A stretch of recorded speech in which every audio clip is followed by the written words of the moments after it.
హెచ్చరిక, దైవజనుని హెచ్చరిక. యేసుక్రీస్తునందు నిత్య జీవము. ఈ లోకంలో నిత్యం జీవించం మనం. ఈ లోకము దాని ఆశ గతించిపోతుంది. పాపం వల్ల మరణం వచ్చింది. కానీ ఆ మరణాన్ని ప్రభువు మన పక్షంలో మరణించి మరణము యొక్క బలము గలవాని అనగా అపవాదిని మరణము ద్వారా జయించి మన పాపమును ఆయన భరించి, మన శాపమును ఆయన భరించి, మన కొరకు సెలువులో చేసిన యాగము ద్వారా ఈ రోజున మనకు ఒక వరం సిద్ధపరిచాడు. ఏం పెట్టుకున్నాడో తెలుసా? వెండి బంగారాల వంటి క్షయమైన వస్తువుల చేత కాక నిర్దోషమును నిష్కలంకమైన గొర్రె పిల్ల వంటి క్రీస్తు రక్తము ద్వారా మీరు విమోచించబడిద్రని ఎరగరా? నిన్ను రక్షించటం, రక్షణ ఉచితమే. ఈరోజు మనం తీసుకోవచ్చు. ఉచితంగా క్షమించే దేవుడు, ఉచితంగా రక్షించే దేవుడు. రక్షణ పొందడానికి ఎంత కట్టాలి అని అడిగితే, పరలోకానికి ఎంత టిక్కెట్ అని అడిగితే, ఏంటంటే ఒకవేళ వేల పెడితే ఈ భూలోకంలో కోటీశ్వరులే పరలోకంలో కూడా ఉంటారేమో. ఉగ్రత ధనమని ఈ ఆస్తి అక్కడికి రాదు. ఒకడు లోకమంతా సంపాదించుకున్నా తన ప్రాణాన్ని పోగొట్టుకుంటే వాడికి ఏమీ ప్రయోజనం లేదు. ఒకడి యొక్క పాప విమోచన కొరకు వాడు ఏం సమర్పించాడు? నీ ప్రాణమే కావాలి. పాపం వల్ల వచ్చు జీతం మరణం. నీకు మరణం రావాలి, కానీ ఆ మరణాన్ని యేసు మింగేసి ఆయన జీవాన్ని మనకు వరంగా, ఆయన కృపావరము మన ప్రభు అయిన యేసుక్రీస్తునందు నిత్య జీవము, నిరంతరము జీవించే జీవితాన్ని ఇచ్చాడు. ఎవరెవరైతే యేసుక్రీస్తు నామంలో రక్షించబడ్డారో, క్రీస్తు రక్తములో కడగబడ్డారో, నమ్మి బాప్తీసం పొందారో, ప్రభు బలలో పాలు పంపులు పొందుతున్నారో, వారు జ్ఞాపకం పెట్టుకోవాలి. మీరు మీ సొత్తు కాదు, మీరు విలువ పెట్టి కొనబడ్డారు. ఎందుకు కొన్నాడు? ఏంటంటే మీరు షాప్కి వెళ్ళి కొనుక్కుంటారు వస్తువుల్ని. ఎందుకు వాడు కొనుక్కుంటారు? వాడుకోవటానికి. దేవుడు ఎందుకు కొన్నాడు మనల్ని? కుర్చీలో కూర్చోబెట్టి పంపించడానిక? ఎందుకు కొన్నాడు మనల్ని? ప్రతి ఒక్కరిని వాడుకోవాలని ఆశపడుతున్నాడు. వాడుకోవడానికి మన దగ్గర ఏమీ లేదు కాబట్టి ఏమంటున్నాడు? నీకు ఇస్తానంటున్నాడు. నువ్వు డమ్మీ.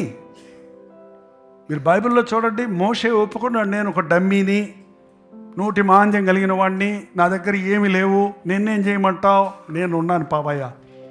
ఏం చేశాడు? దేవుడు మోషేకు తోడై ఉన్నప్పుడు ఎన్ని అద్భుత ఆశ్చర్య కార్యాలు జరిగించాడు. పేతురు, యోహాన్ లాంటి వాళ్ళు ఏంటండి, వాళ్ళు చేపలు పట్టే జాలర్లు, పేతురులో దుడుసోడు, కంగారు మనిషి. ఏముంది ఆయన దగ్గర? విద్యలేని పామర్లు. కానీ దేవుడు వారికి తోడై ఉంటే, నాకున్నది నీకు ఇస్తున్నాను, నజరేయుడైన యేసుక్రీస్తు నామములో లేచి నడవమంటే కుంటివాడు లేచి నడిచాడు.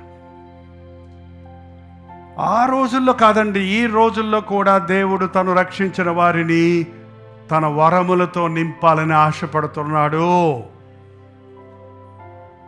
బిల్టిన్ మనలో పుట్టక ముందే దేవుని ప్రణాళికలో కొన్ని ఎక్విప్మెంట్ రెడీ అయిపోయి ఉన్నాయి లోపల. ఎక్విప్మెంట్ అంటే ఆ మాట వాడుతున్నా మీకు అర్థమవుద్దని.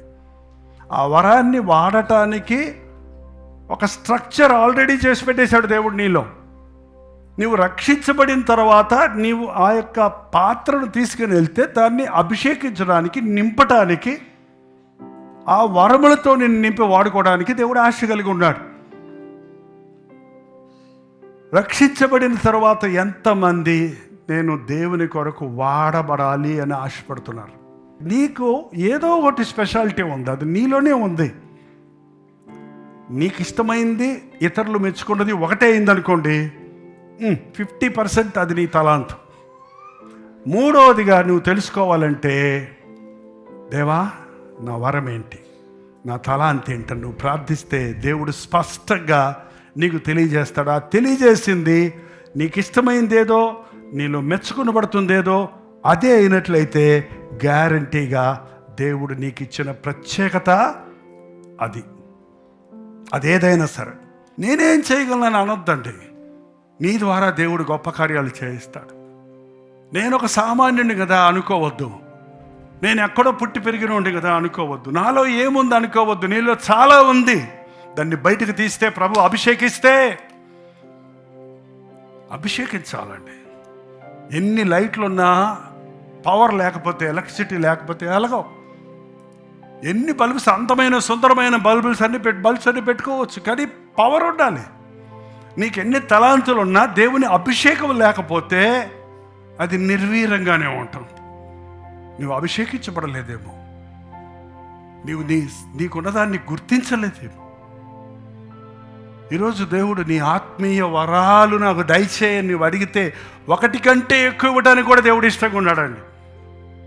కలిగిన వాడికి ఇంకా ఇవ్వమన్నాడు, లేనివాడికి మూలిగే వాడికి ఉన్నది కూడా తీసేయమన్నాడు.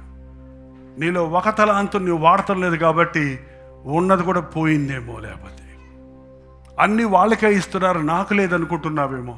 కానీ దేవుడు నీ కొరకు కూడా సిద్ధపరిచాడు. ప్రార్థన.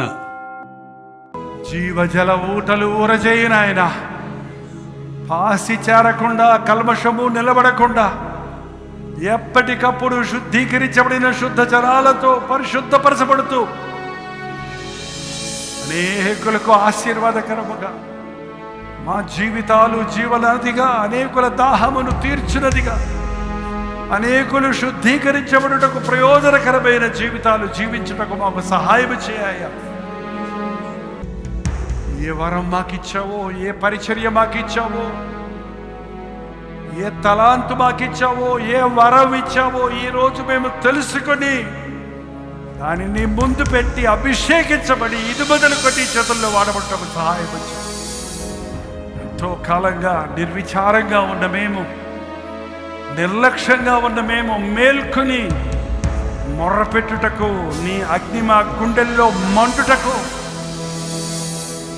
నీ అభిషేకము పొంది నీ సాక్షులుగా బ్రతుకుటకు మా ఒక్కొక్కరికి నీ సహాయం చేయమని క్రీస్తు నామములో అడుగుచున్నాను తండ్రి. ఆమేన్.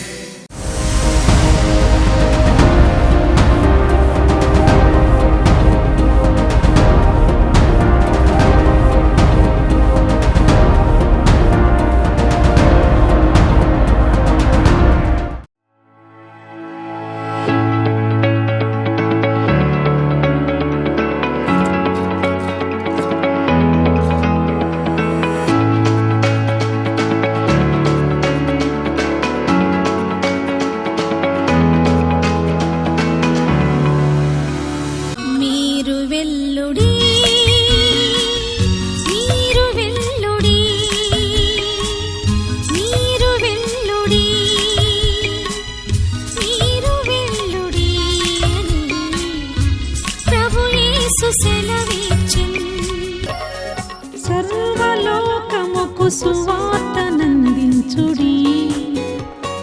సర్వ సృష్టికి యేసుని ప్రకటించుడి.